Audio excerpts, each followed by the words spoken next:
Hi guys, my name is Rizky and you're watching Let's Talk About Camera.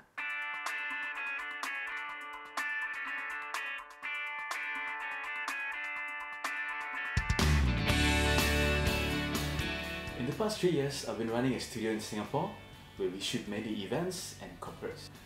And there are two things that I've been exploring: how to save money and how to make our shots look unique. So I started exploring vintage lenses. When exploring these lenses, I keep a budget of $500 to get the 3 lenses that I need. The good thing about vintage lenses now are they are pretty cheap and the build quality is fantastic. But the problem is most of us doesn't have a professional experience in handling vintage cameras, film cameras, or probably we haven't even started doing photographies when the camera is not going towards the digital yet.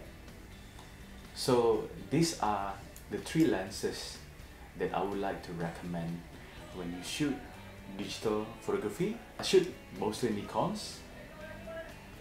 cameras, but with the proper mounts, I think you can use it in any kind of cameras.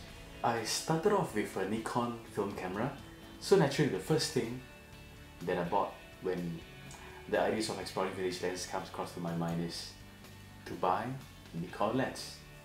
And I will start with the standard focal length, which is 50mm, and this is the lens that I would like to recommend. Okay, so it's a Nikon 50mm AIS f1.4, and this is my first recommendations.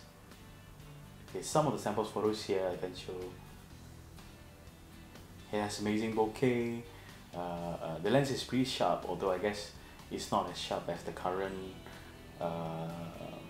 50mm 1.4G, but this is definitely sharper than the 1.8D. Solidly built, mostly made of metal, and it has a pretty nice aperture ring, which I guess is going to work really well on video works. So that is my first recommendations. It's a Nikon AIS f1.4 and you can get it for about 150 Singapore dollars. The lens that I would like to recommend is this guy here. Okay, I think it's a pretty rare lens to find, but you can find it on some of those vintage film camera shops. Like if you happen to be in Singapore, you can find it at Peninsula Plaza.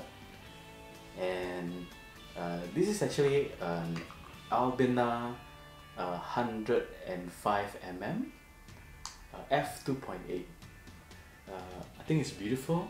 It looks vintage and it looks damn cool on the camera, and it has pretty smooth focusing ring, and it has dedicated aperture ring that is really smooth, and I believe this works really well on video.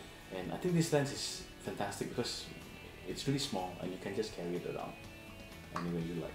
And imagine if you are shooting videos with a monopod. I think this works really well. Okay, I had a lot of problems in finding a good vintage wide lens as a substitute, and it's not that I can't find it. I can easily find a 20mm Nikon or 24mm Nikon AIS, but they're just expensive, and I think in terms of pricings they are more expensive than the current modern lenses. I saw some of the 20mm, it actually costs around $450 to $500 Singapore dollars. So I don't think it's definitely blew my budget, and I don't think it's worth it. It's an old Tokina 2035 ATX-Pro f2.8. Okay, of course, being a fixed aperture, it's fantastic for video. The build quality is amazing. It's all made of metal and it's really solid. And this is probably the heaviest lens for its size that I have in my current collections now.